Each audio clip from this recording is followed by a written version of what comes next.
اچھا، اب گفتگو ہم شروع کر دیتے ہیں. ہماری جو گفتگو ہو رہی تھی آپ لوگوں کے اذہان میں ہوگی کہ ہم بات کر رہے تھے احادیث کی حدیث فہمی کے سلسلے میں احادیث کی اقسام پر، اور اب ہم پہنچ گئے تھے حدیث کی اقسام کے سلسلے میں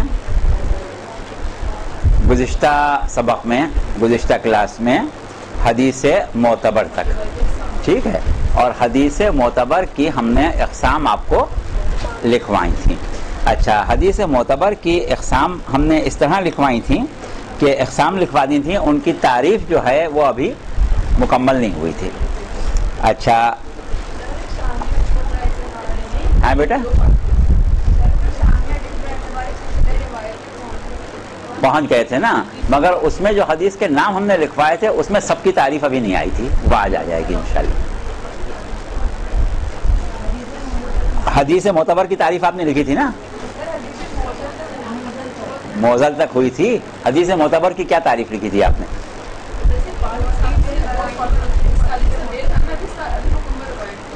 پہلی بنیاد ہوئی ہے، دوسری پہ چلنا ہے. ہم پہلی بنیاد کو ایک دفعہ دہرا دیں تاکہ آپ لوگوں کے ذہنوں میں ہے، اس کے بعد آگے بڑھیں.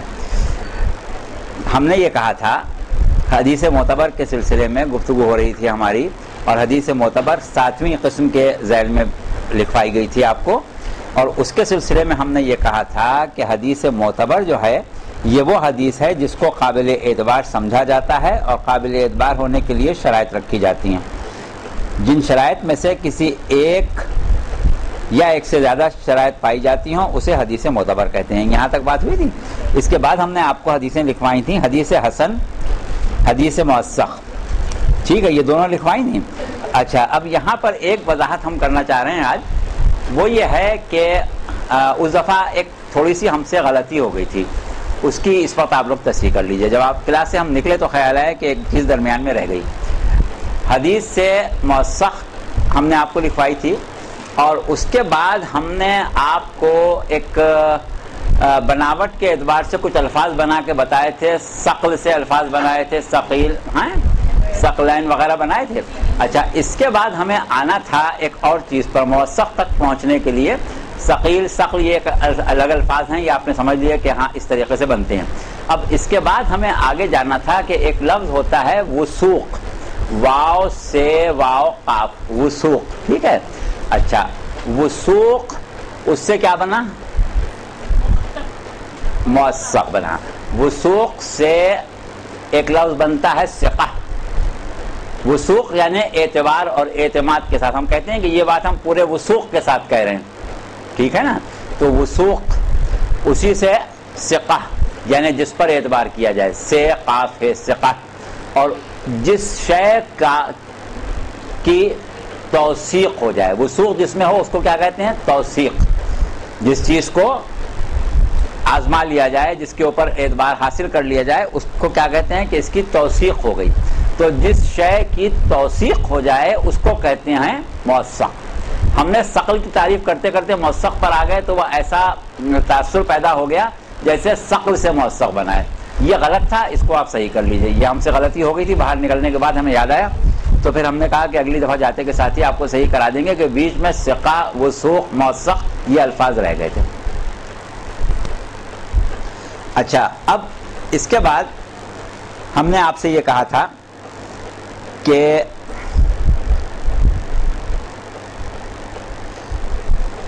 پہلی چیز حدیث حسن لکھوائی تھی، دوسری حدیث موثق لکھوائی تھی، اور اس کے بعد یہ کہا تھا تیسری وہ حدیث ایسی ہو کہ جس کے قابل اعتماد ہونے پر اجماع کا دعویٰ کیا جا سکے. اچھا، اب اجماع کے دعوے کے بعد ہم نے کہا تھا کہ ایک چیز اور ہو سکتی ہے، وہ یہ ہے کہ ایسی حدیث ہو کہ شیعہ اثنا عشری راویوں میں سے کسی کے ذریعے روایت کی گئی ہو، مثلا زرارہ، محمد ابن مسلم، فضیل بن یسار وغیرہ، جن کے بارے میں محدثین شیعہ کا اجماع ہے کہ یہ لوگ صادق القول اور امانت دار تھے. ٹھیک ہے، ان کی حدیث ہوگی تب بھی ہم اس کو معتبر کہیں گے. اب اس کے بعد ہم نے ایک چیز اور آپ کو لکھوائی تھی اسی سے آگے بڑھ کے، کہ یا پھر حدیث ایسے راویوں کی طرف منسوب ہو جائے کہ وہ نسبت صحیح تسلیم کر لی جائے.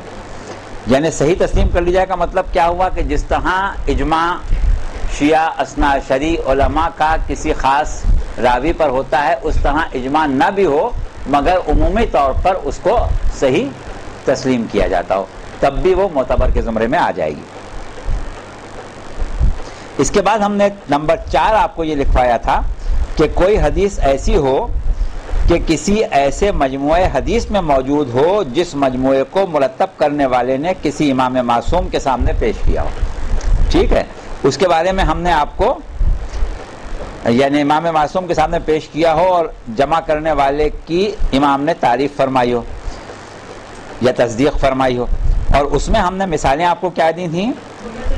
عبید اللہ حلبی کا مجموعہ جسے انہوں نے امام صادق علیہ السلام کی خدمت میں پیش کیا تھا، یونس ابن عبد الرحمن، فضل ابن شازان 11ویں امام کے سامنے۔ تو ایسے ہمارے پاس محدثین گزرے ہیں جنہوں نے مجموعہ ہائے حدیث تیار کیے اور ائمہ کو دکھا دیے، تو اس میں جو حدیث ہوتی ہے اس کو ہم معتبر حدیث سمجھتے ہیں۔ اچھا، اس کے بعد ہم نے کہا تھا کہ ہمارے علماء نے بعض غیر شیعہ راویوں پر بھی اتفاق کیا ہے، مذہباً وہ شیعہ نہیں ہیں لیکن ان کے بارے میں یہ کہا گیا ہے کہ یہ بات بہرحال صحیح کرتے ہیں، تو اس لیے ان کو بھی اس میں شمار کیا گیا ہے۔ ان کے نام بھی ہم نے آپ کو لکھوائے تھے۔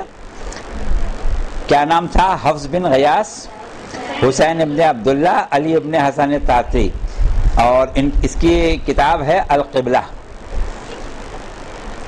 اچھا، یہاں تک ہماری گفتگو ہو گئی تھی۔ اس کے بعد ہم نے آپ سے یہ کہا تھا کہ اقسام حدیث کو ہم باعتبار سلسلہ روایت جب دیکھتے ہیں تو 2 بنیادوں پر دیکھتے ہیں۔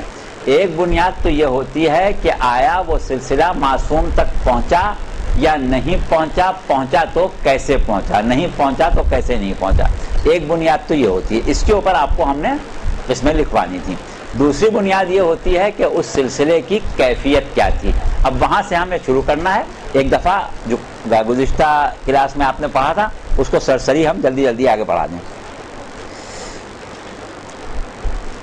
وہ پہلی صورت کے جس میں ہم یہ دیکھتے ہیں کہ معصوم تک سلسلہ روایت پہنچا یا نہیں پہنچا، اس میں پہلی صورت ہوتی ہے حدیث مرفوع، دوسری حدیث موقوف، تیسری حدیث مسند، چوتھی حدیث معلق، پانچویں حدیث مرسل، چھٹی حدیث منقطع اور ساتویں حدیث معضل۔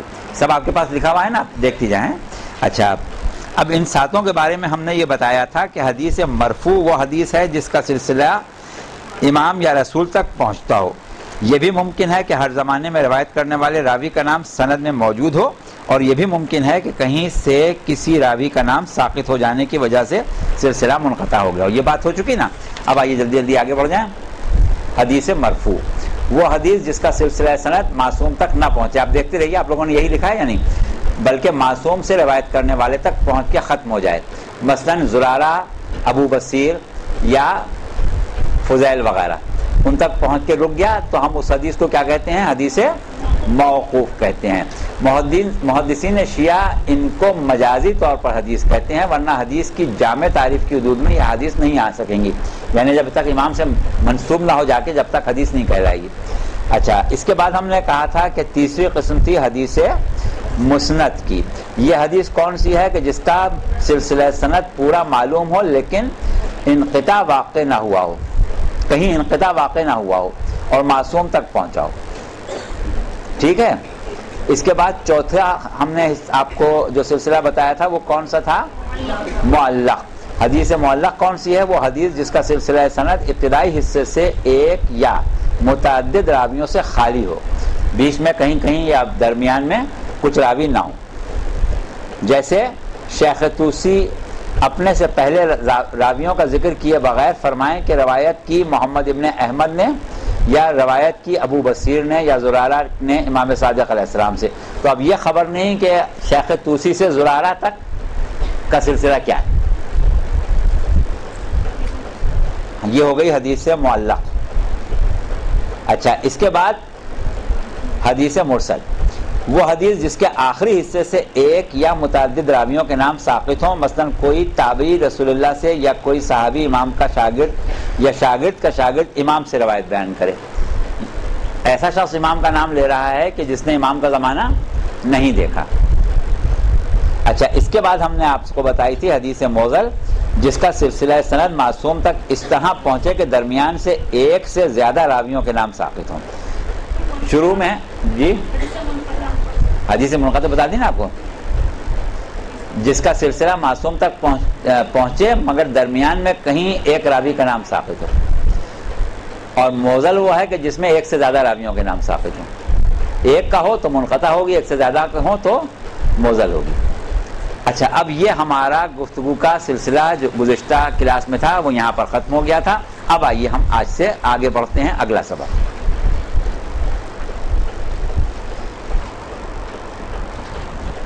اچھا، اب اس میں ایک چیز جس کی طرف آپ کی توجہ دلانا ہے وہ رہ گئی کہ ہم نے حدیث حسن اور حدیث موثق کی تعریف ابھی آپ کو نہیں بتائی، یہ بھی آگے چل کے بتائیں گے.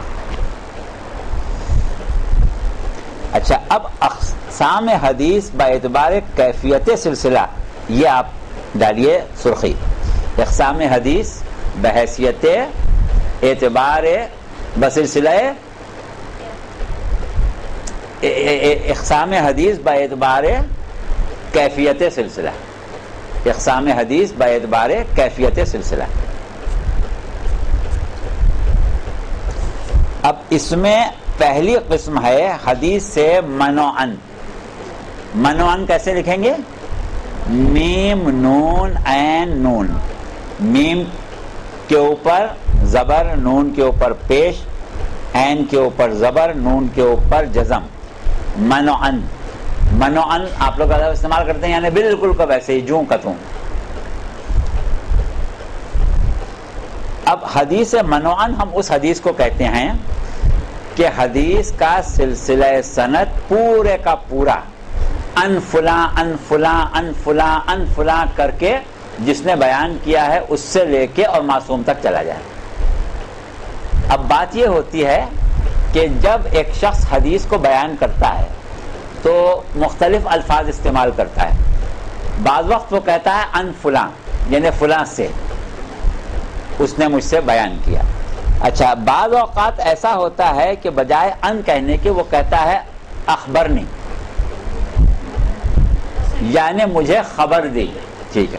بعض وقت کہتا ہے احدثنی مجھ سے حدیث کی گئی. اگر وہ احدثنی اخبرنی کے الفاظ استعمال نہ کرے، ان فلاں ان فلاں ان فلاں ان فلاں کہتا چلا جائے تو پھر ہم اس حدیث کو حدیث منوعن کہتے ہیں. درمیان میں وہ اخبرنی یا حدثنی نہ کہے، ان فلاں ان فلاں ان فلاں کہتا چلا جائے. مجھ سے حدیث کی گئی. ان الفاظ میں تھوڑا سا فرق ہے، وہ بعد میں آپ کو بتائیں گے اگر موقع ہوا تو. اگر وہ صرف ان کہتا چلا، جیسے آپ کہتے ہیں ان جابر ابن عبداللہ انصاری، اس طرح وہ ان کہتا چلا جائے ہر جگہ تو پھر وہ حدیث جو ہے حدیث منوعن کہلائے گی.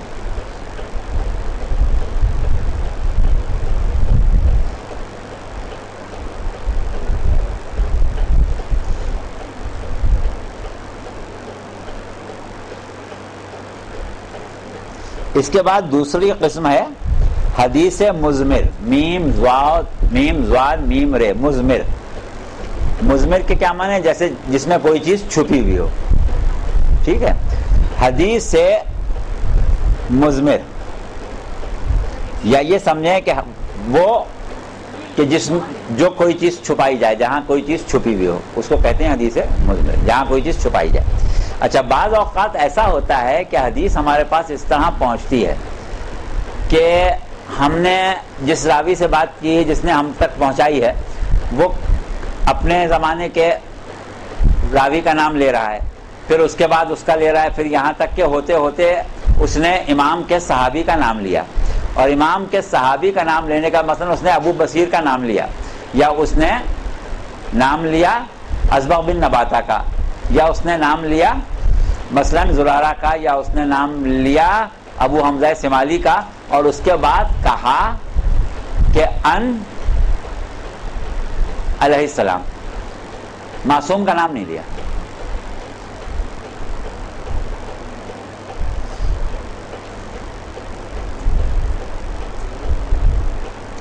یا بعض وقت کہے سألتہ علیہ السلام، میں نے ان علیہ السلام سے سوال کیا تھا.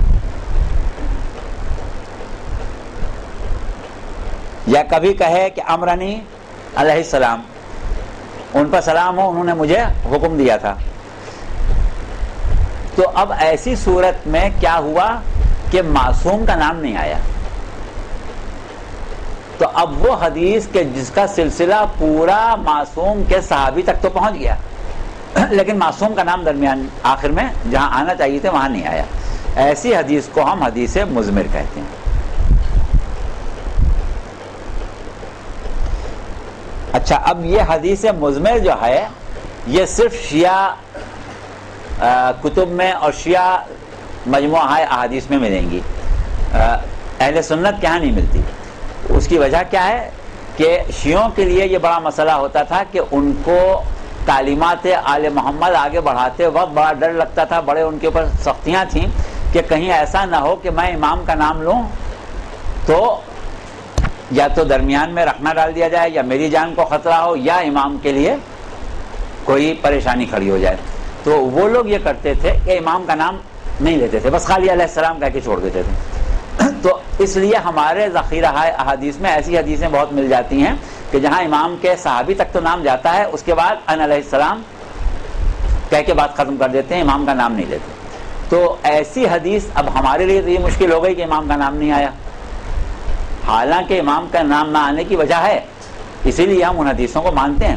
لیکن مشکل یہ ہو گئی کہ اب اس حدیث کو ہمیں ایک الگ زمرے میں رکھنا پڑتا ہے کہ امام کا نام تو آیا ہی نہیں. تو اس حدیث کو ہم حدیث مضمر کہتے ہیں.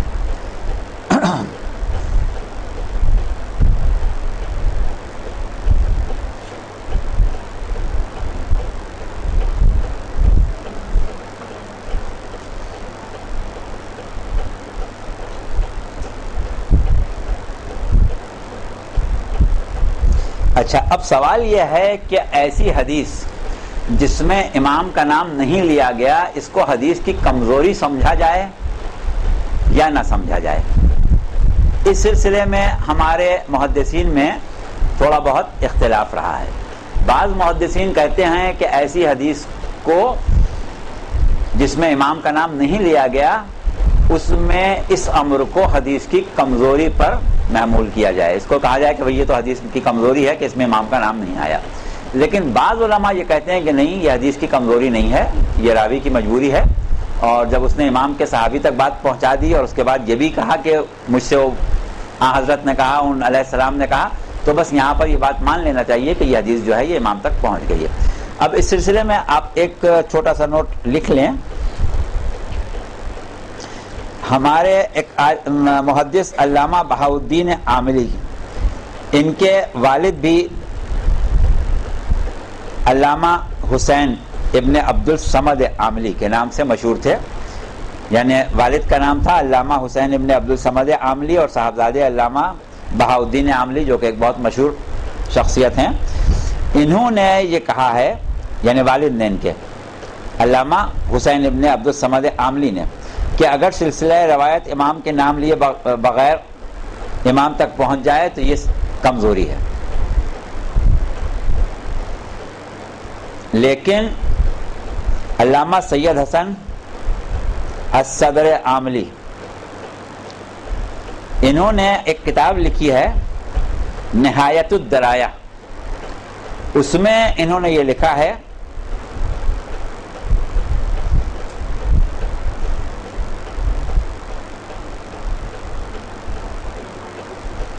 کہ بات یہ ہوتی تھی کہ یہ جو مسئلہ ہے امام کا نام چھپانے کا، ایک تو ویسے بھی ظاہر ہے کہ امام شیعوں کے لیے مشکل تھی تو امام کا نام چھپاتے تھے.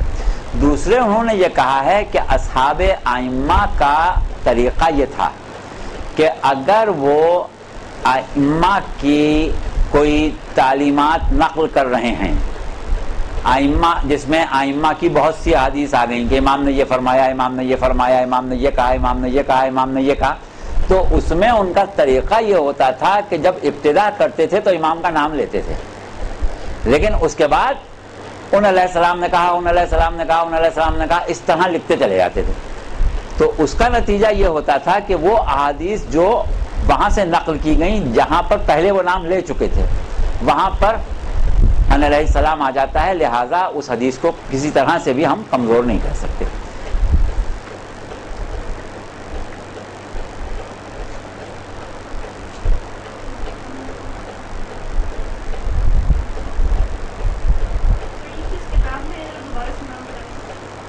نہایت الدرایہ،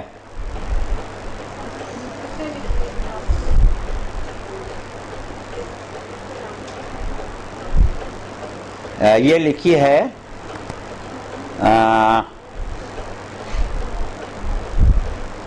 علامہ سید حسن الصدر عاملی، علامہ سید حسن الصدر عاملی، لکھ لیا آپ نے؟ کیا لکھا ہے انہوں نے کتاب میں؟ کیا لکھا آپ لوگوں نے؟ طریقہ یہ تھا کہ ابتدا میں نام لے لیتے تھے، اس کے بعد احادیث صرف علیہ السلام کہہ کے لکھتے جاتے تھے۔ اچھا، اب اس سلسلے میں ہمارے پاس زیادہ تر مجموعے تو ضائع ہو چکے ہیں، لیکن چند مجموعے جو رہ گئے ہیں ان کو اگر ہم پڑھتے ہیں تو اس میں ہمیں یہ بات نظر بھی آتی ہے کہ شروع میں امام کا نام آ گیا اور اس کے بعد باقی حدیثوں میں امام کا نام نہیں آیا۔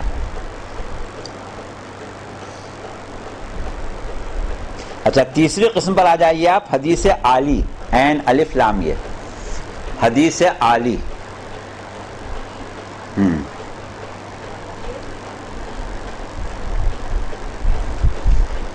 اچھا، حدیث عالی اس حدیث کو کہتے ہیں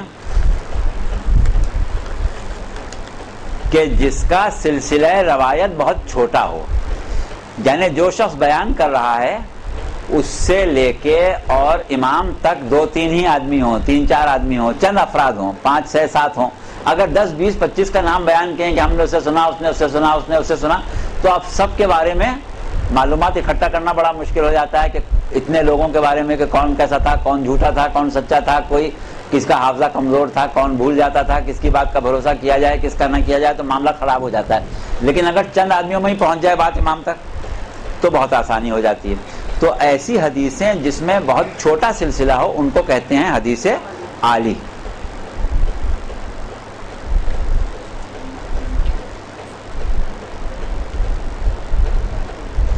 محدثین ہمارے حدیث عالی کو بہت پسند کرتے ہیں۔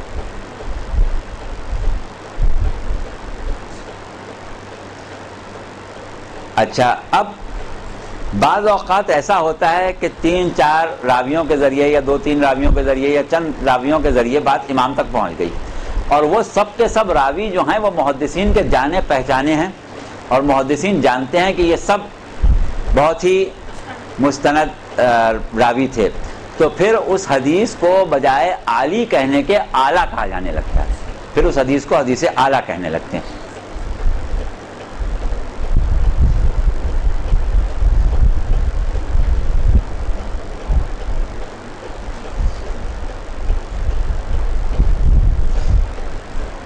یہ حدیثیں ہم کو ملتی ہیں عموماً شیخ محمد ابن یعقوب کلینی کے مجموعے میں، کہ صرف 3 افراد درمیان میں آتے ہیں اور روایت معصوم تک پہنچ جاتی ہے، نام معصوم تک پہنچ جاتا ہے۔ تو یہ احادیث جو ہیں یہ احادیث اعلیٰ ہیں۔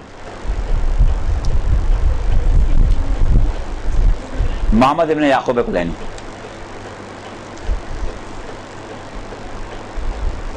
اچھا، اہل سنت کے ہاں یہ ہے کہ اگر کوئی حدیث صحیح بخاری میں ہو اور اس 3 راویوں سے رسول اللہ تک پہنچ جائے تو وہ لوگ اس کو حدیث اعلیٰ کہتے ہیں۔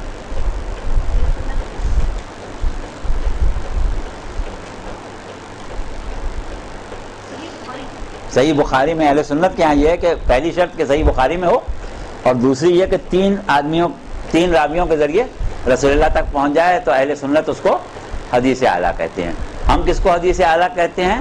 کہ جو ایسے ثقہ راویوں کے ذریعے امام تک پہنچ جائے کہ جو بہت ہی معتبر سمجھے جاتے ہوں، جن پر سب نے اعتبار کیا ہو، اور ان کی تعداد بہت تھوڑی سی ہو، 2 3 4 5، جیسے کہ شیخ کلینی کی روایات میں حدیث میں 3 آدمیوں سے راویوں کی روایت جو ہے وہ امام تک پہنچ جاتی ہے۔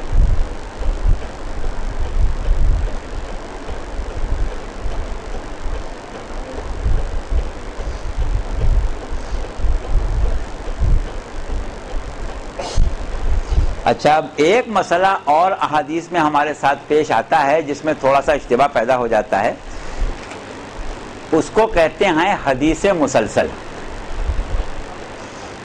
حدیث مسلسل، حدیث مسلسل کا سلسلہ یہ ہوتا ہے کہ بعض اوقات راویوں کا سلسلہ چل رہا ہے، اب فلاں نے فلاں سے بیان کیا، فلاں نے فلاں سے بیان کیا، اکثر ایسا ہوتا ہے کہ 2 یا 2 سے زیادہ راویوں کا نام ایک ہی ہوتا ہے، فلاں نے محمد سے روایت کی، اس نے محمد سے روایت کی، اب اس میں پڑھنے والوں کی بڑی پریشانی ہو جاتی ہے کہ یہ تو 2 دفعہ آ گیا، یا یہ کہ فلاں نے روایت کی محمد سے، اس نے روایت کی اسماعیل سے، اس نے روایت کی جعفر سے، اس نے روایت کی ابراہیم سے، اس نے روایت کی محمد سے، تو اب کیا ہوا کہ پھر محمد نام آ گیا، تو اب پھر آدمی سوچنے لگتا ہے کہ یہ کون سا محمد بیچ میں آ گیا۔ تو ایسی احادیث جس میں کسی 2 راویوں کے نام مشترک ہوں، یا ولدیت مشترک ہو، یا کنیت مشترک ہو، بعض 2 راوی ایسے آ گئے یا 3 ایسے آ گئے جن کی کنیت ابو جعفر ہے، تو اب وہاں پر بھی تھوڑا سا پریشانی ہوتی ہے۔ اچھا، یا پھر ایسا ہو کہ جو راوی روایت لکھ رہا ہے، بیان کر رہا ہے، اکثر ایسا ہوتا ہے کہ جو شخص روایت بیان کرتا ہے اس کو ہم کیا کہتے ہیں؟ راوی، اور جس سے روایت لیتا ہے اس کو کیا کہتے ہیں؟ شیخ، اس کو شیخ کہتے ہیں۔ تو ایک شخص نے شیخ روایت بیان کی کہ میں اپنے شیخ کے گھر گیا، ان سے مصافحہ کیا، ان کے پاس بیٹھا اور انہوں نے مجھے یہ حدیث سنائی، ٹھیک ہے۔ اب اس کے بعد اگلا والا بھی یہی کہہ رہا ہے، میں اپنے شیخ کے پاس گیا، ان کے پاس بیٹھا، ان سے مصافحہ کیا، انہیں حدیث سنائی۔ اب اگر ایسی کیفیت بار بار آ جائے، یا میں گیا، شیخ نے کھانا کھلایا، کھانے کے بعد یہ حدیث سنائی، تو اس قسم کے چیزیں اگر تکرار میں آ جائیں تو پھر ایسی حدیث کو ہم حدیث مسلسل کہیں گے۔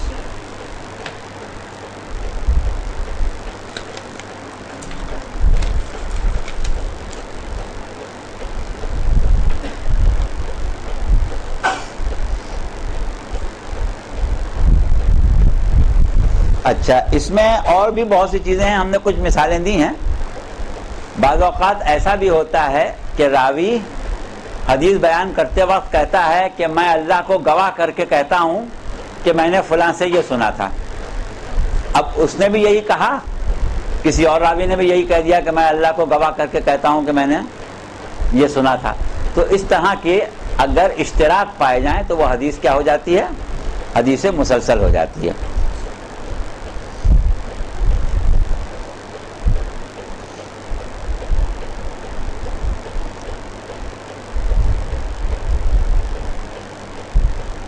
ہمارے ایک عالم ثقۃ الاسلام ابو محمد جعفر ابن احمد ابن علی قمی،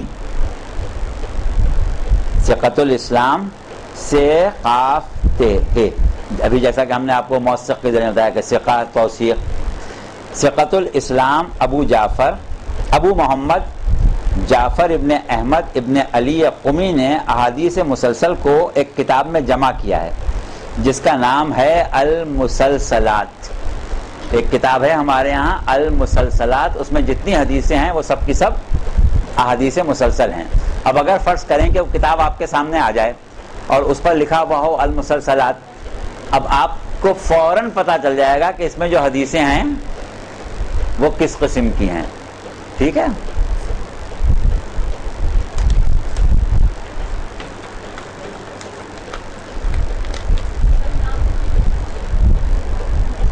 ابو محمد جعفر ابن احمد ابن علی قمی،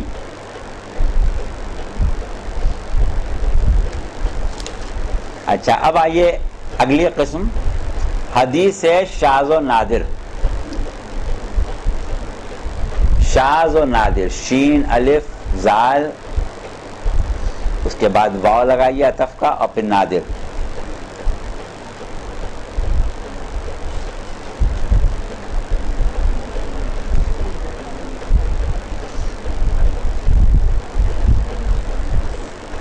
اچھا، اب یہ حدیث شاذ و نادر جو ہے یہ ہم نے آپ کو حدیث مختلف لکھوائی تھی کہ ایک جگہ امام نے کچھ کہا ہے، ایک جگہ کچھ کہا ہے.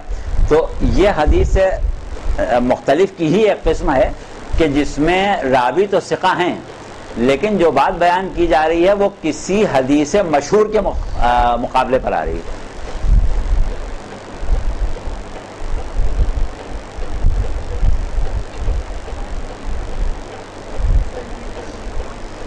حدیث جو ہے اس کے راوی ثقہ ہیں لیکن اس کا جو مضمون ہے، متن جو ہے وہ کسی حدیث مشہور کے برعکس ہے.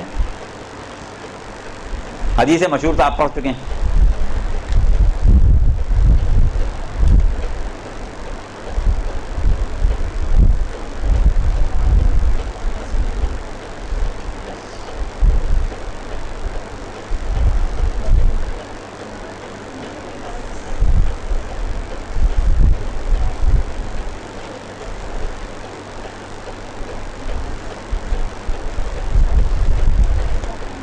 اچھا، اگر صورت یہ ہو کہ راوی بھی ثقہ نہ ہو اور وہ ٹکرا بھی رہی ہو تو پھر اس کو ہم حدیث منکر کہتے ہیں.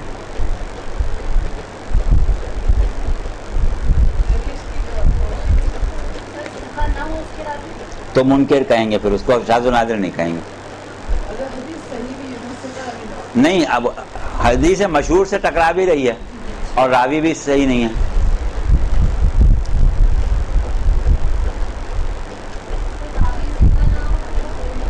حدیث منکر کہہ جائے گی، یعنی جس میں انکار کیا گیا ہے یا یہ کہیں انکار کی جانے والی حدیث. اچھا، اس کے بعد ایک قسم اور آپ نوٹ کریں یہاں، حدیث مضطرب. مضطرب چھٹی، میم ضاد توئے رے بے، حدیث مضطرب. ہمیں بعض اوقات ایسی حدیثیں بھی ملتی ہیں جس میں راوی جو ہے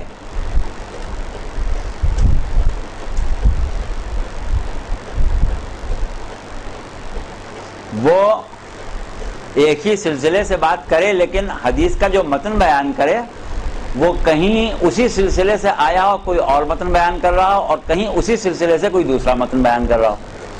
فلاں نے مجھ سے کہا، فلاں نے کہا، فلاں نے کہا، فلاں نے کہا، فلاں نے امام سے سنا، اس نے یہ بات کہی، پھر وہی والی پورا سلسلہ بیان کر کے کوئی دوسری بات کہہ دے، متن الگ کر دے. یا کبھی ایک راوی کا نام لے اور ایک حدیث بیان کرے، پھر وہی حدیث بیان کرنے میں کوئی دوسرے راوی کا نام لے لے. اب حالانکہ اس میں بھی خرابی اس لیے نہیں ہے کہ ہو سکتا ہے کہ پہلے اس نے وہی بات کسی اور سے سنی ہو، پھر وہی بات کسی اور سے سنی ہو، لیکن اب ہمارے محدثین یہاں پر آ کے کہتے ہیں نہیں، یہ کمزوری ہے، یہ تو مسترب ہے، یہ اس کی سمجھ میں نہیں آتا، کبھی ادھر لڑکتا ہے، کبھی ادھر لڑکتا ہے، کبھی کچھ کہتا ہے، کبھی کچھ کہتا ہے، یہ اس کی حدیث جو ہے اس کو مسترب میں ڈال اضطرابی کیفیت میں.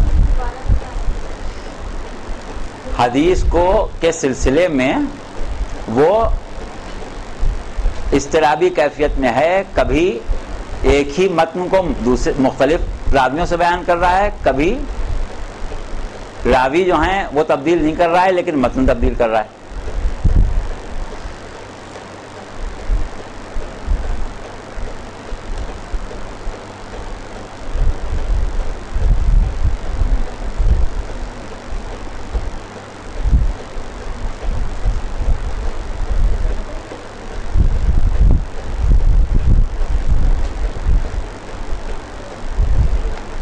اچھا، اب اگر یہ حدیث کا مضمون کا جو فرق ہے وہ تھوڑا سا فرق ہو، یعنی بات ملتی ہی جلتی ہو لیکن متن کے الفاظ میں فرق ہو، لیکن بات جو ہے اس میں بہت زیادہ فرق نہ ہو، تب تو ہم اس کو حدیث مضطرب ہی کہتے رہیں گے.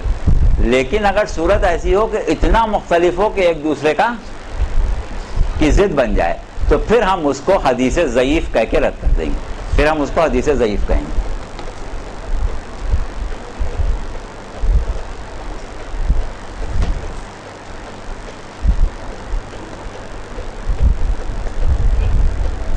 اگر وہ تھوڑا سا فرق ہے تب تو وہ حدیث سے مستلب ہی کہلائے گی، لیکن اگر اتنا فرق ہے کہ دونوں متن ایک دوسرے کی ضد بن جائیں تو پھر وہ حدیث ضعیف کہلائے گی۔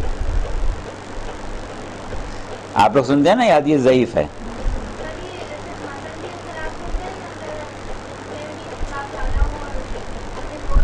سلسلے کے اختلاف سے وہ حدیث مسترب ہو جائے گی۔ ہاں، ایک چیز یہ ہے کہ کبھی کسی راوی کا نام لے رہا ہے، کبھی کسی راوی کا نام لے رہا ہے، متن ایک ہی بیان کر رہا ہے، تب بھی مسترب کہیں گے۔ راوی سب ایک ہیں لیکن بات کبھی کچھ کہہ رہا ہے کبھی کچھ کہہ رہا ہے، تب بھی مسترب کہیں گے۔ لیکن وہ کچھ بات کبھی میں تھوڑا سا فرق ہے تو حدیث مسترب ہی رہے گی، اگر ایک دوسرے کی ضد ہو جائیں تو حدیث ضعیف ہو جائے گی۔ متن کے اختلاف سے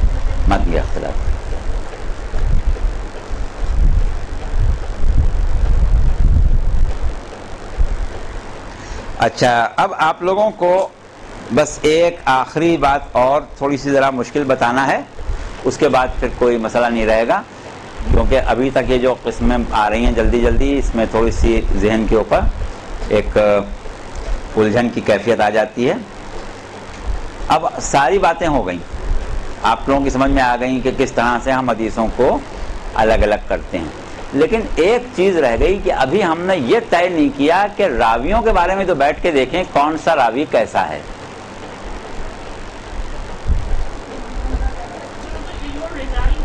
علم رجال بات، ہاں، اب ہر چیز آپ کو جمع کر کے بہت مختصر کر کے بتا رہے ہیں، لیکن ماشاءاللہ سے آپ لوگ ایسی عمدہ چیز پڑھ رہی ہیں کہ آپ بہت ہی قابل قدر علم حاصل کر رہی ہیں۔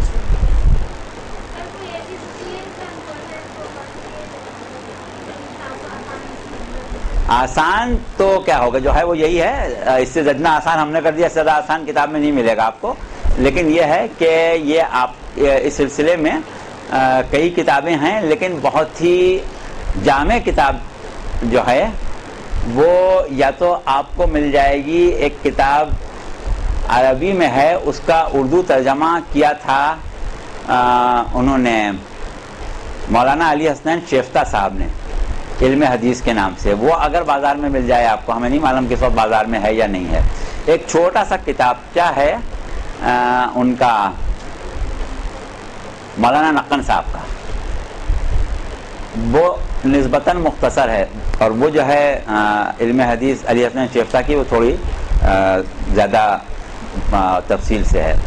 اس کے علاوہ آپ کو یہ، اگر ایک زمانے میں ایران سے ایک رسالہ نکلتا تھا توحید کے نام سے، آپ لوگوں کی نظر سے گزرا ہوگا، تو اس میں غالباً 70s یا 80s کے رسالوں میں ایک مسلسل مضمون آیا ہے علم حدیث کے اوپر، اس میں بھی مل جائے گا، لیکن جہاں جہاں کا ہم آپ کو بتا رہے ہیں نا، اس میں سے اگر آپ پڑھیں گی تو نسبتاً مشکل ہوگی آپ کو، ہم جو بتا رہے ہیں وہ زیادہ آسان ہے، کیونکہ ہم تو آپ کو باقاعدہ نوٹس لکھوا رہے ہیں نا، لکھا ہوا بیان کیا ہوا چھاٹا ہوا نکال کے آپ کو بتا رہے ہیں، جو ہر جگہ سے نکال لیا گیا یا کتابوں سے نکال کے آپ کو بتا رہے ہیں۔ ہم نے اس میں وہ متن اور وہ چیزیں شامل نہیں کی ہیں جو رسالہ توحید کا مواد ہمارے پاس ہے، کیونکہ مسئلہ ایک تو یہ تھا کہ آپ کو جلدی سے کورس ختم کرنا تھا ہمیں، اور دوسرے یہ کہ جہاں تک ہو سکے اتنی گہرائی میں لے جانا تھا کہ علم آپ کی سمجھ میں آ جائے، اتنی گہرائی میں نہیں لے جانا تھا کہ آپ بہت زیادہ اس کے اوپر غور و خوض کرنے کے قابل ہو جائیں۔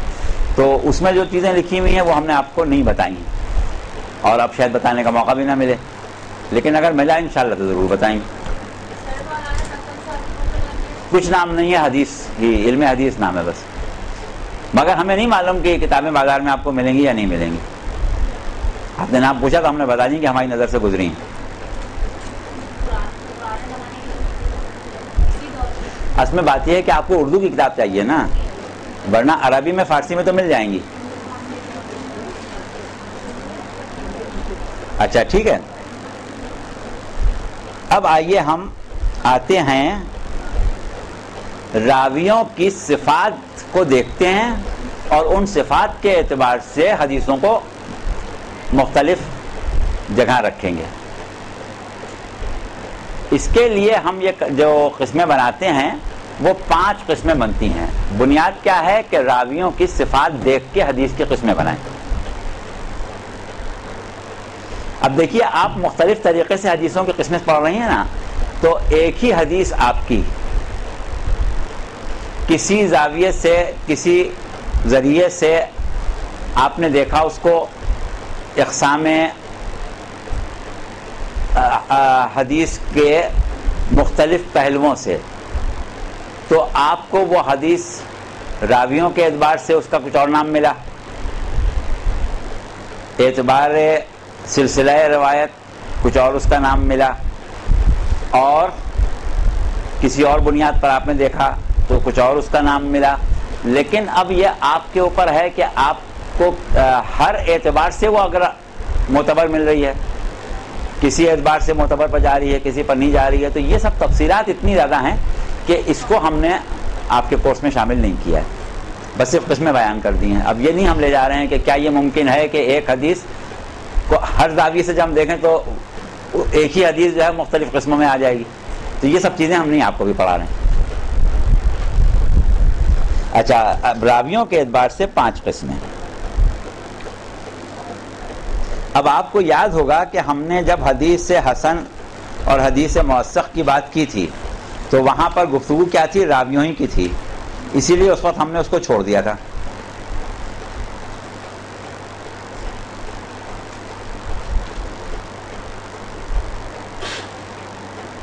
ہم نے کہا تھا نا کہ حدیث حسن اور حدیث موثق جس کی توثیق کی گئی, ان دونوں کا نام لکھ کے چھوڑ دیا تھا, کیونکہ یہ دونوں حدیثیں جو ہیں یہ آئیں گی راویوں کے اس کے اوپر, صفات کے اوپر, اس لیے اس وقت آپ کو تعریف نہیں لکھوائی.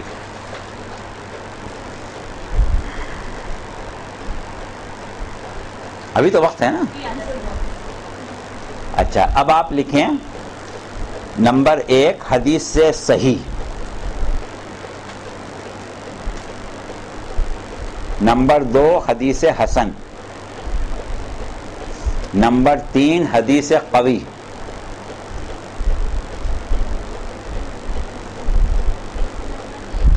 حدیث قوی قاف واو یہ مضبوط, نمبر 4 حدیث موثق, اور نمبر 5 حدیث ضعیف. ابھی ہم نے ضمنی طور پر آپ کو بتایا تھا کہ کون سی حدیث ضعیف ہو جاتی ہے, لیکن اب ضعیف کی باقاعدہ تعریف آئے گی. اچھا, نمبر 1 حدیث صحیح.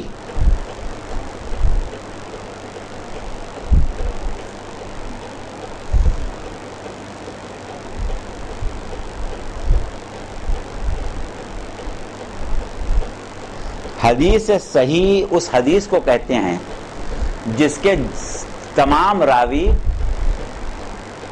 کچھ صفات کے حامل ہوں. اس میں پہلی صفت یہ ہے کہ شیعہ اثنا عشری ہوں. جتنے راوی ہیں سب شیعہ اثنا عشری ہوں, کوئی شش امامیہ نہ ہو, کوئی زیدیہ نہ ہو, کوئی کسانی نہ ہو, سب کے سب شیعہ اثنا عشری ہوں. جتنے راوی ہیں سب عادل ہوں.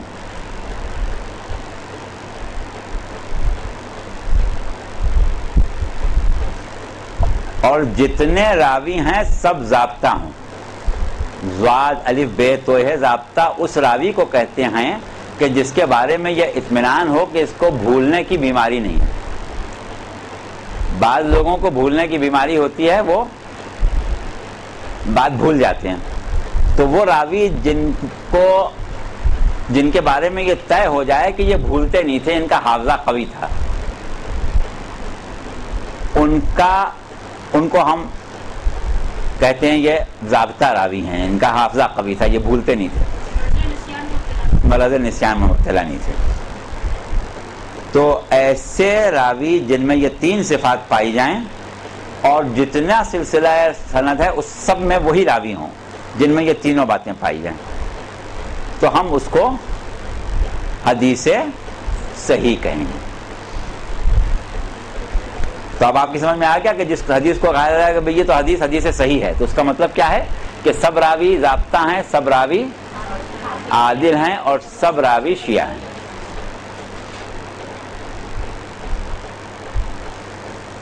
بعض زمانے میں ایک زمانہ ایسا گزرا تھا کہ بعض محدثین یہ کہتے تھے کہ ضابطہ ہو، عادل ہو، شیعہ نہ بھی ہو تو کام چل جائے گا، لیکن ہمارے مقدمین میں بات کے جتنے بھی محدثین ہیں اور آج تک کے، وہ کہتے ہیں کہ نہیں، شیعہ ہونا ضروری۔ اچھا، دوسری چیز ہے حدیث حسن۔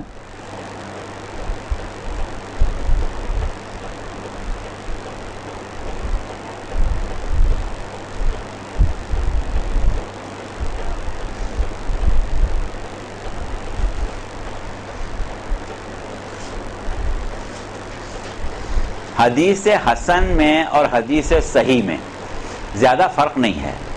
حدیث صحیح کی تعریف آپ نے لکھ لی۔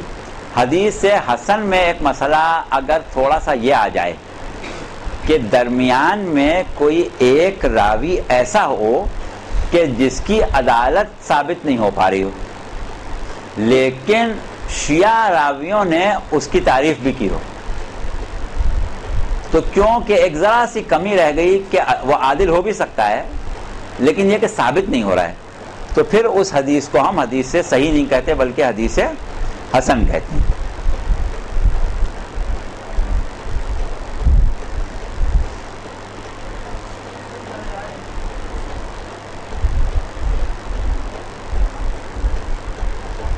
تو اب ہوتا کیا ہے کہ یہ حدیث صحیح اور حدیث حسن جو ہیں، یہ دونوں حدیث قسمیں جو ہیں یہ بھی حدیث معتبر کے زمرے میں آ جائیں گی، کیونکہ ہم نے اس کا نام بعد میں اس لیے لیا کہ اس کو ہم نے راویوں کے حساب سے طے کیا ہے، لیکن بہرحال معتبر کے حکم میں ہی آئیں گی۔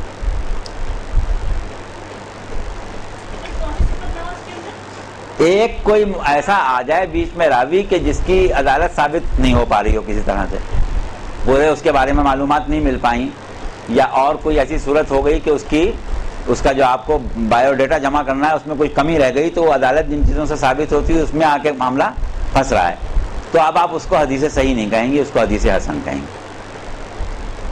اس کے بعد ہے حدیث قوی۔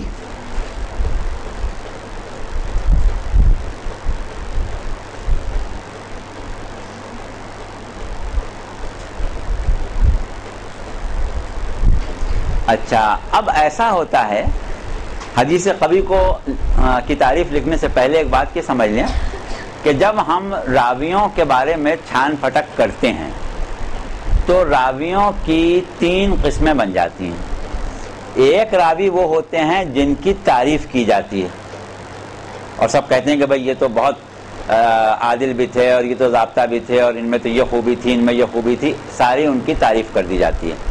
ایک وہ ہوتے ہیں جن کی مذمت کی جاتی ہے کہ نہیں، یہ شخص جھوٹا تھا، یہ شخص جو ہے یہ بھول جاتا تھا، یا یہ شخص عادل نہیں تھا، وغیرہ وغیرہ۔ تو ایک راوی وہ ہیں کہ جن کی تعریف کی جائے، ایک راوی وہ ہیں کہ جن کی مذمت کی جائے، اور ایک قسم وہ ہے کہ جس کے بارے میں لوگ خاموش ہو جائیں کیونکہ اس کی برائی بھی نہ ملے کوئی ہمیں کہ مذمت کریں، اور کوئی تعریف کی باتیں بھی نہ ملیں۔ تو وہ راوی جو ہوتے ہیں وہ سمجھیں درمیان میں آ جاتے ہیں۔ ایک تیسری قسم ہے کہ جس کی نہ مذمت کی گئی نہ مدح کی گئی۔ تو اب حدیث قوی جو ہے وہ اس حدیث کو کہیں گے کہ جس کا سلسلہ جس کے سلسلے کے تمام راوی اثنا عشری شیعہ ہوں، یہ تو طے ہو، ایسا نہ ہو کہ بیچ میں کوئی غیر اثنا عشری آ جائے، ہوں تو سب شیعہ اثنا عشری، لیکن درمیان میں کچھ ایسے بھی آ جائیں کہ نہ جن کی مدح کی گئی ہو اور نہ مذمت کی گئی ہو، تو پھر وہ حدیث قوی کہلائے گی۔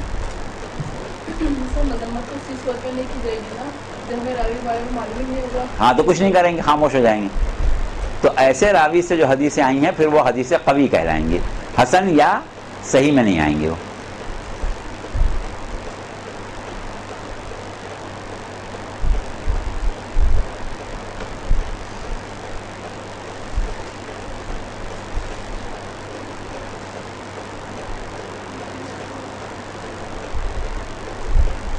اچھا اب آ جائیں آپ حدیث موثق، جس کا ہم نے ابھی تک جس کی تعریف نہیں کی اور اس کے اوپر باتیں اتنی ہو گئیں.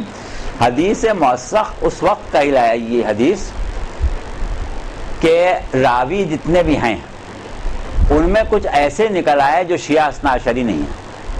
شیعہ اثنا عشری نہ ہونے کا مطلب یہ نہیں سمجھیے گا کہ سنی ہے.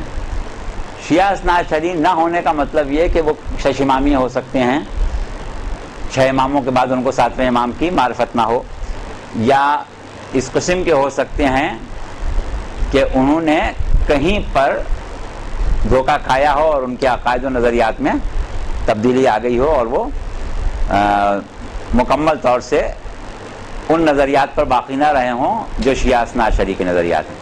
تو ایسے راویوں میں سے کوئی راوی بیچ میں آ جائے لیکن وہ ایسا ہو کہ شیعہ اثنا عشری نہ ہوتے ہوئے بھی محدثین نے اس کی تعریف کی ہو، محققین نے اس کی تعریف کی ہو اور یہ کہا ہو کہ یہ شخص جو ہے یہ بات بہرحال صحیح کہتا ہے، تو انہوں نے توثیق کر دی اس کی بات کی کہ جس کی بات کو اس کے مذہب کی وجہ سے ضعیف سمجھا جا سکتا تھا، لیکن چونکہ محدثین نے محققین نے ان کی توثیق کر دی لہٰذا اب ان کی بیان کی ہوئی حدیث جو ہے وہ حدیث موثق ہو گئی.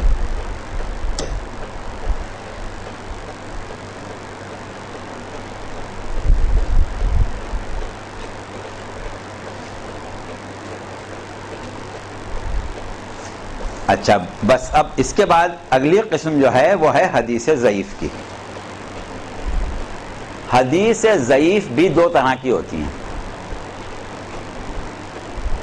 ایک ہوتی ہے ضعیف مقبول اور ایک ہوتی ہے ضعیف مردود یا ضعیف مسترد. ضعیف مقبول اور ضعیف مسترد.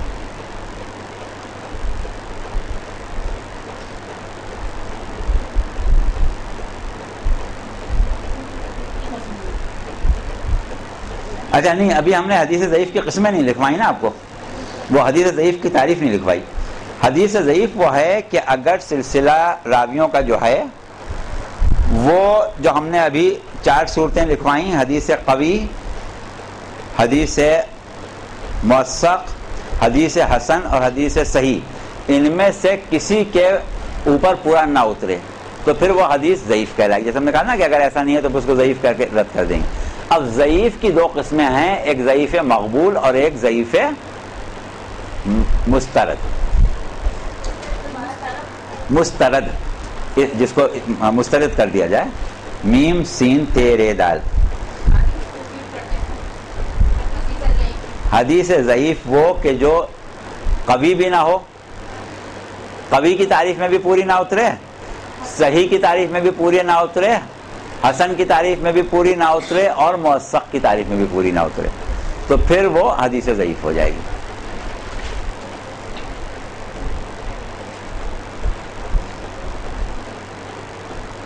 اب اگر ان میں سے کسی کی تعریف میں نہیں اترتی اور حدیث ضعیف تو ہے لیکن اس کا جو متن ہے وہ یا تو قرآن کے خلاف جا رہا ہے یا علماء شیعہ کے عمل کے خلاف جا رہا ہے. ہمیشہ جس چیز پر علماء شیعہ کا اتفاق رہا ہے اس حدیث میں جو بات بیان کی جا رہی ہے وہ اس کے خلاف ہے.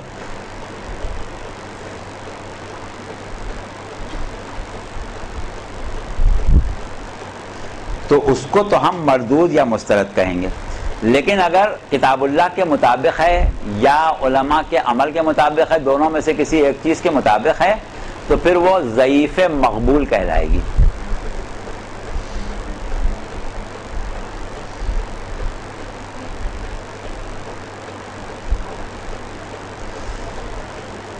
ٹھیک ہے. بس اب اس کے بعد آپ کو کوئی حدیث کی قسمیں ہم نہیں لکھوائیں گے، اور اتنی جو آپ نے پڑھ لی یہ ہمارے خیال میں آپ کے لیے ماشاءاللہ بہت کافی ہے، اور یہ اگر ذہن نشین رہے اور 2-4 دفعہ پڑھیں گی تو یقیناً ذہن نشین ہو جائے گا. اب اس کے بعد صرف ایک چیز رہ جاتی ہے اور وہ ہے کہ ہم حدیث کو جب ہمارے سامنے حدیث آئے کوئی بھی تو ہم اس کی تصدیق کر کے اس کو قبول کر لیں یا اس کو جھوٹا قرار دے کے رد کر دیں. اس کے لیے ہم کس چیز کو دیکھیں گے؟ جو اب تک آپ نے جتنی چیزیں پڑھی ہیں، لیکن ان چیزوں کو منطبق کرنے کا بھی کچھ طریقہ ہے، بس وہ آپ اور پڑھ لیں.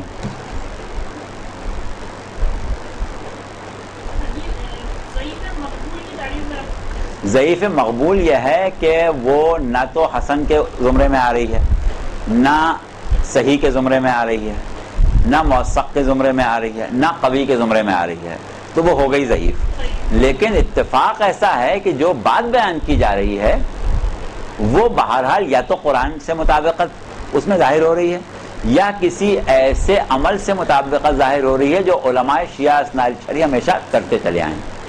تو پھر ہم اس کو ضعیف مقبول کہیں گے. ضعیف اس لیے کہہ رہے ہیں کہ سلسلے کے اعتبار سے تو وہ ضعیف ہے، لیکن متن کے اعتبار سے بہرحال اس میں کوئی ایسی خرابی نہیں.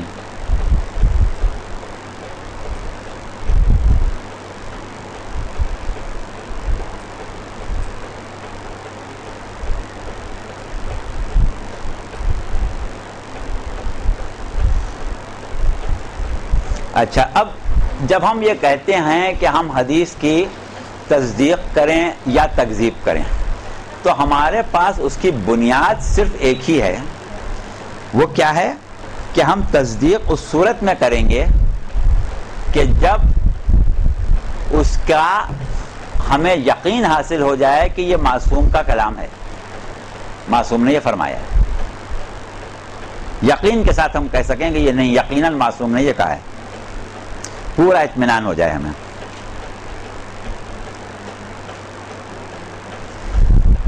اس کے بعد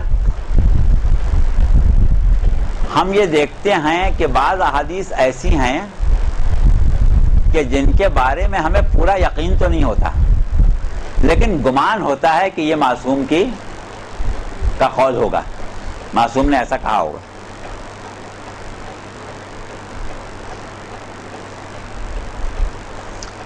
اور تیسری چیز یہ ہوتی ہے کہ ممکن ہے کہ معصوم نے کہا ہو، یعنی ہم گمان سے تھوڑا سا پیچھے ہیں.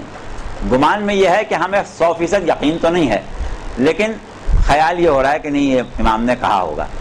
مگر ایک مقام وہ آیا ہے کہ جہاں پر ہم یہ سوچتے ہیں کہ بھئی ہو سکتا ہے امام نے کہا، تو یہ جو ہے یہ ایک تیسری صورت بن جاتی ہے. تو اس طرح ہمارے پاس احادیث جو سامنے آئیں گی ہم 3 قسم کی ہوں گی. ایک کی تو ہم آنکھیں بند کر کے تصدیق کر دیں گے کیونکہ ہمیں یقین ہے کہ یہ معصوم نے ضرور کہا ہے. اچھا، اس پر عمل ہم بے فکری سے کریں گے، کسی قسم کے تردد کے بغیر کریں گے.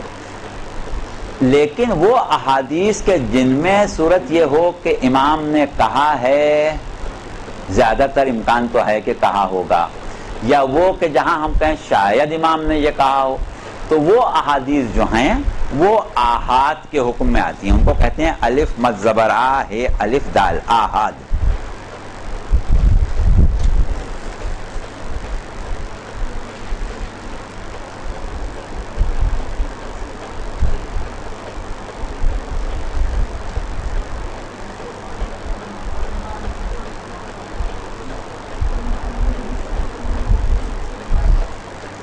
اچھا، تو اب کیا ہوا کہ یہ تو آپ نے سب پڑھ ہی لیا کہ کن حدیث کو ہم قابل اعتبار یقیناً سمجھتے ہیں.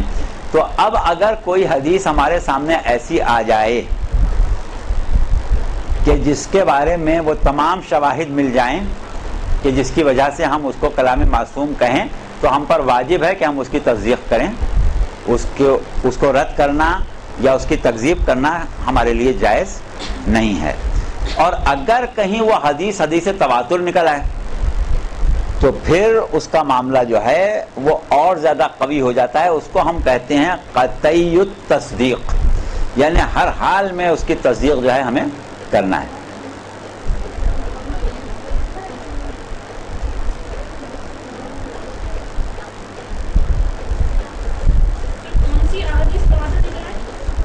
حدیث سے جس کی نہیں، مطلب وہ حدیث جو دیگر امور کے اعتبار سے یقین حاصل ہو گیا ہمیں، لیکن اس کے ساتھ ایک چیز یہ بھی شامل ہو گئی کہ وہ ہے بھی تواتر کی.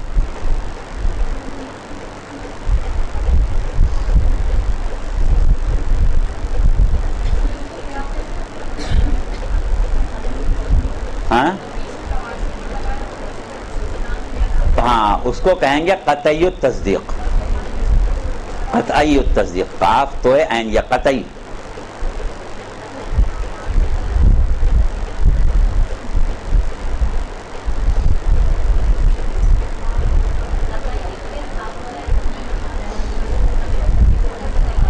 اچھا اب اس کے بعد ہم نے ایک حدیث کی تعریف آپ سے کی تھی، حدیث صحیح، وہ سب آپ کے پاس لکھا ہوا ہے. حدیث صحیح جو ہے وہ ہے تو مظنون التصدیق، یعنی یہاں پر ہمیں ظن ہوتا ہے کہ یہ امام کا کلام ہے، لیکن اس پر ہم کو عمل کرنا جو ہے وہ جائز ہے. تصدیق یعنی ظن سے، مظنون جس پر ظن کیا جائے. مظنون التصدیق یعنی جس پر ہمیں یہ کہیں گمان ہو یا ظن ہو. اصل میں بات یہ ہے کہ ظن اور گمان کے الفاظ فقہ میں تو آپ تھوڑا سا فرق سے استعمال کرتے ہیں، حدیث میں فرق نہیں ہے، وہ ایک ہی چیز ہے.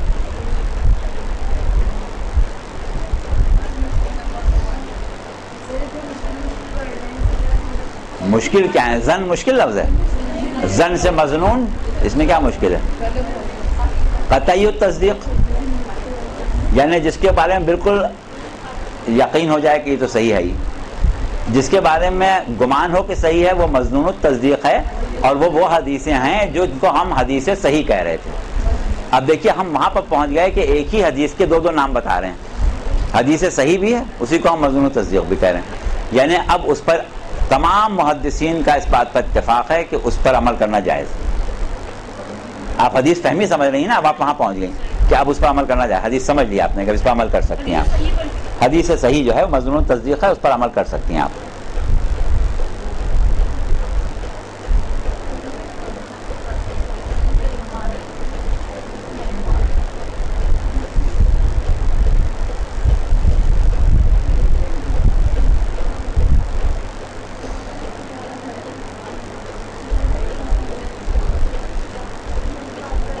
اچھا اب ایک مسئلہ ہمارے ہاں حدیث صحیح کے معاملے میں تھوڑا سا اختلافی ضرور ہے، لیکن کیونکہ ہمارے معتبر محدثین جو ہیں وہ اس پر عمل کو جائز سمجھتے تھے، اور جو لوگ جائز سمجھتے تھے ان کے نام بھی آپ چاہے لکھ لیں. شیخ محمد ابن یعقوب کلینی بھی جائز سمجھتے تھے، شیخ صدوق بھی جائز سمجھتے تھے.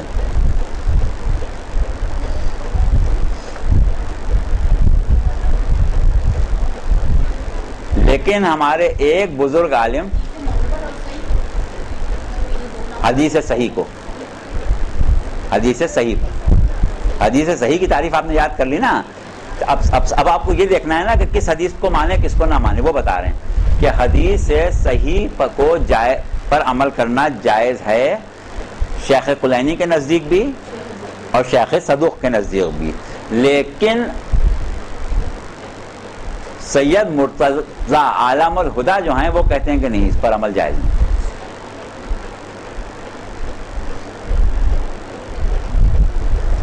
اور اس کے علاوہ دو تین ایسے محدثین اور علماء بھی ہیں جو سید مرتضی کے ہم خیال ہیں، جس میں سید ابن زہرہ، قاضی ابن براج اور شیخ محمد ابن ادریس.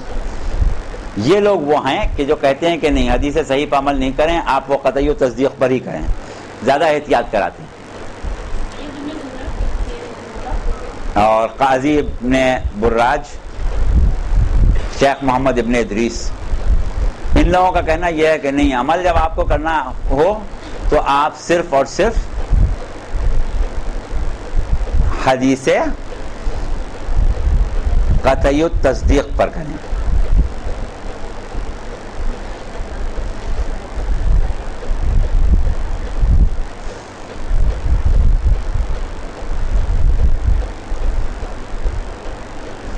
ہمارے ہاں یہ بات آج کل بڑی عام ہو گئی ہے کہ کوئی شخص بھی اس نے حدیث کی کوئی کتاب پڑھی اور آگے دیکھیے اس میں حدیث میں یہ ہے،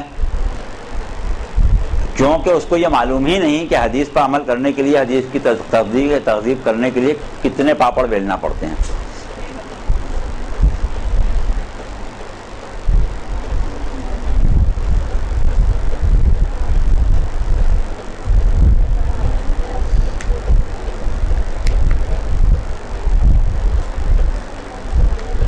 اچھا، شیخ طوسی سے اگر اس معاملے میں ہم دیکھیں کہ ان کا نظریہ کیا ہے،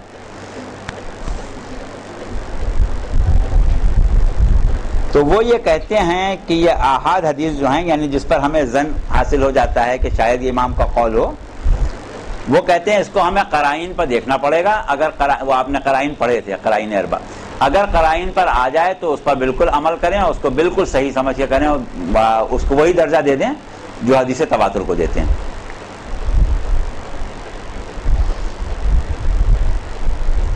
اور ہمارے پاس حدیث کی تصدیق یا تکذیب کے بارے میں انہوں نے بہت سے اصول بنائے ہیں اور بڑی جامع بحث کی ہے شیخ طوسی نے، اور اس کو انہوں نے اپنی تالیف جو ہے ان کی الاستفسار اس میں جمع کیا ہے. تصدیق اور تکذیب حدیث کے پورے علم کو انہوں نے باقاعدہ ایک موضوع کے طور پر اختراع کیا ہے اور الاستفسار میں اس کا انہوں نے تذکرہ کیا ہے.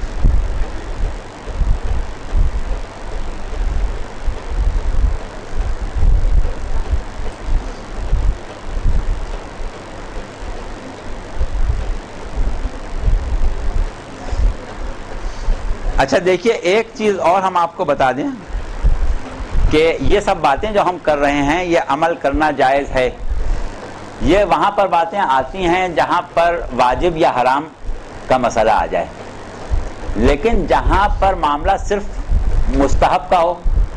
اب آپ نے اعمال کی کتاب اٹھائی، مثلا مفاتیح الجناح اٹھائی، اور اس میں لکھا ہوا ہے کہ مہینے کی پہلی تاریخ کو یہ عمل کریں، اتنے رکعت نماز پڑھیں، اور اس میں پہلی رکعت میں یہ پڑھیں، دوسری میں یہ پڑھیں، اور اس کو روایت انہوں نے لکھ دی ہے، اس سے نکالی ہے زاد المیعاد سے. زاد المیعاد لکھی ہوئی ہے علامہ مجلسی کی. علامہ مجلسی نے 2-3 راویوں کے نام لکھے اور اس کے بعد وہ روایت لکھ دی. اب آپ کیا کریں، اس پر عمل کریں، پہلی تاریخ کا عمل کریں یا نہ کریں، منگل کے دن یہ نماز پڑھیں، بدھ کو فلاں نماز پڑھیں، اس پر عمل کریں یا نہ کریں. اب یہ مسئلہ وہ آ جاتا ہے کہ یہ ہے مستحب چیز. تو یہاں پر مستحب کے معاملات میں اگر کوئی ایسی چیز آ رہی ہے جو بالکل ہی عقل اس کو قبول نہیں کرتی یا اسلام کے اصولوں سے ہی ٹکرا رہی ہے، اب نماز کے طریقے میں تو کوئی ایسی بات نہیں ہوگی نا، نماز تو آپ اسی طریقے سے پڑھیں گی جو پڑھی جاتی ہے. تو اس کے لیے پھر یہ ہے کہ آپ اگر رجا کی نیت سے پڑھ رہی ہیں، قربت کی نیت سے کر رہی ہیں، تو وہ جائز ہوگا آپ کے لیے، وہ حرام نہیں ہوگا. مگر وہ معاملہ ہی مستحب کا ہے نا، واجب کا تو نہیں ہے. ہاں واجب و حرام والا معاملہ ہو تو پھر آپ کو ان چیزوں کو دیکھنا پڑے گا.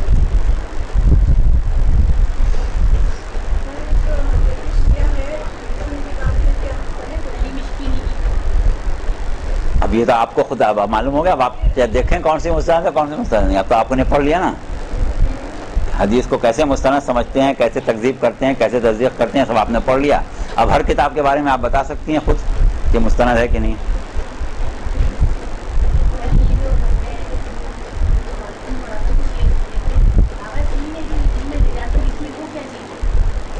کوئی صاحب نے جو لکھی ہے چیزیں سب وہی ہیں. بس یہ ہوتا ہے کہ ہمارے علماء اور محدثین جو ہیں بعض جگہ بعض چیزوں میں کچھ اختلاف کرتے ہیں، جیسے فقہی مسائل میں ہوتا ہے کہ بھئی فتوے الگ الگ ہو جاتے ہیں، ویسے اس میں تھوڑا سا باقی بنیادی چیزیں سب ایک ہی ہوتی ہیں، یعنی اقسام جو ہیں وہ وہی ہوں گی.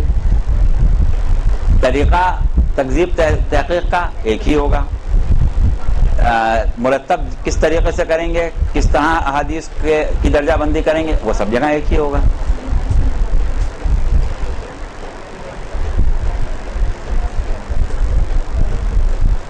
اچھا، اب ایک مسئلہ ہے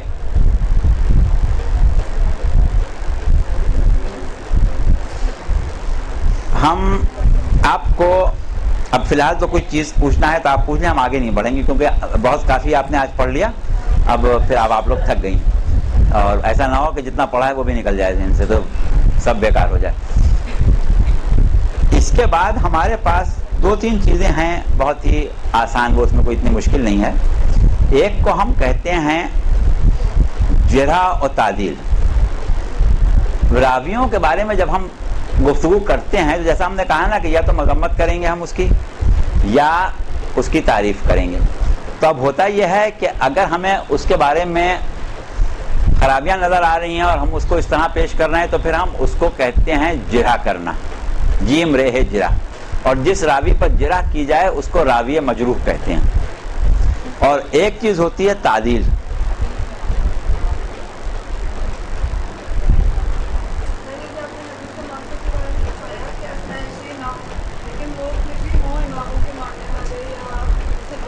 ہاں اس قسم کے ہوں.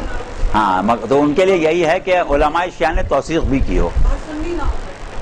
سنی کہاں ہماری روایت لکھتے ہیں عام طور پر. سنیوں کے لیے ہم نے یہ بتایا تھا کہ کچھ سنیوں کو معتبر سمجھا گیا ہے, ان کے مجموعہ حدیث کا تذکرہ کر دیا تھا. ہمارے عام راویوں کے سلسلے میں عام طور پر سنی نہیں آتے.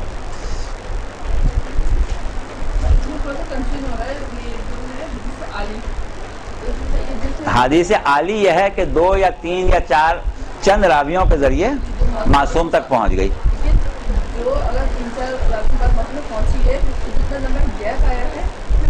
گیپ نہیں آیا نا.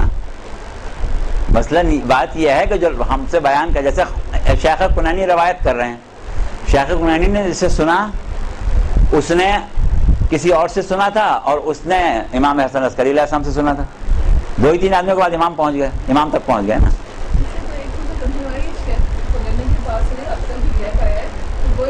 شیخوں نے جو کتاب لکھ دی نا, اب آپ نے اصول کافی میں پڑھی ہے.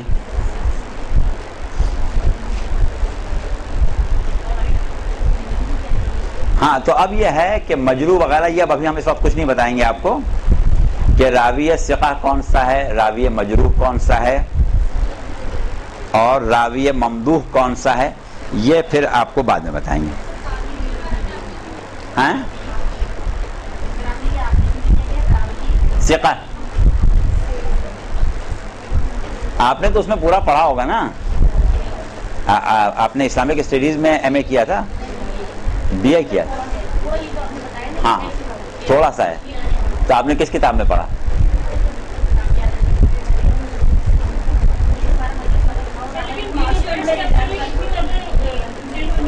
کس میں؟ ماسٹر میں اتنی تفصیل سے نہیں.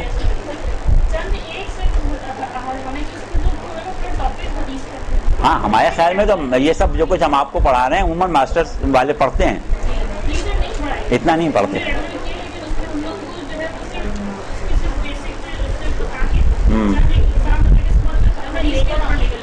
اچھا تو بہرحال یہ کہ اب تو آپ لوگوں نے اتنا پڑھ لیا ہے کہ آپ ماسٹرز والوں کو پڑھا دیں, ماسٹرز والوں کو پڑھا دیں گے نا آپ.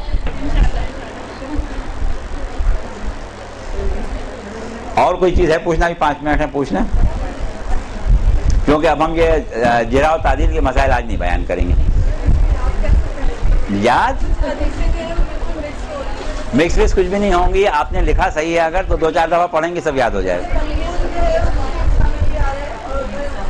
مقبول ضعیف مقبول ہے وہ, اور وہ حدیث مقبول وہ ایک الگ چیز ہے, یہ الگ چیز ہے.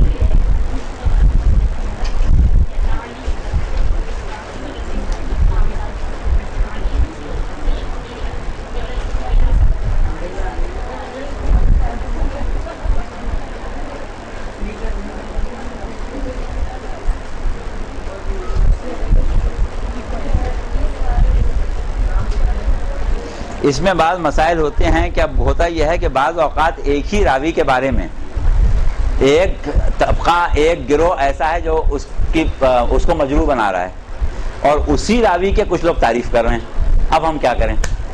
یہ اس قسم کے دلچسپ مسائل ہیں, وہ تھوڑا سا آپ کو آگے جا کے بتائیں گے. ہاں ہاں ہمارا یہی وجہ ہے نا کہ ہم آپ لوگوں سے یہی کہا جاتا ہے کہ بھائی مسائل جو ہم جن پر عمل کرتے ہیں فقہی معاملات میں, وہ لیتے تو ہم نص معصوم سے ہی ہے نا, یا قرآن سے لیں گے یا معصوم سے لیں گے. لیکن کیا ہے کہ ہر شخص کو اجازت نہیں ہے کہ آپ حدیث پڑھیں اور اس پر عمل کر لیں, کیونکہ حدیث پڑھ کے عمل تو نہیں کر سکتے آپ جب تک اتنا علم آپ کو نہ آتا ہو. اسی لیے تقلید کرتے ہیں.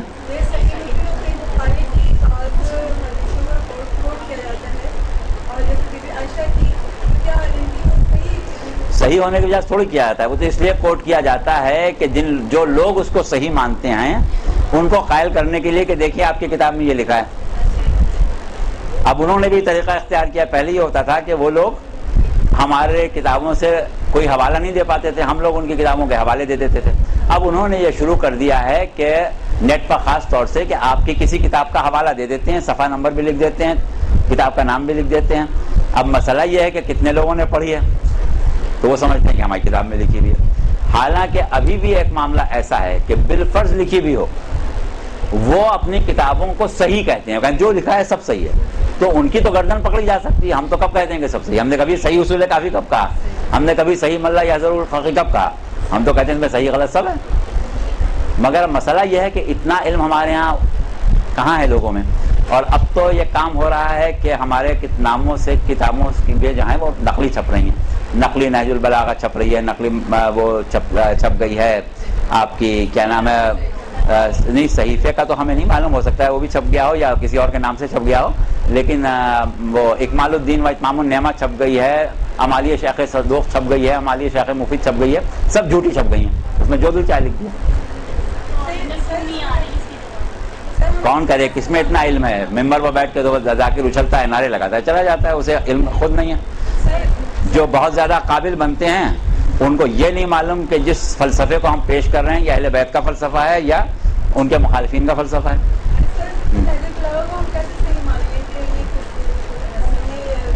نہیں ابھی تک تو آپ کے پاس صحیح موجود ہے، اور جو غلط چھپی ہے وہ ابھی تو آپ پکڑ سکتے ہیں، اگلی نسلوں میں مشکل ہوگی.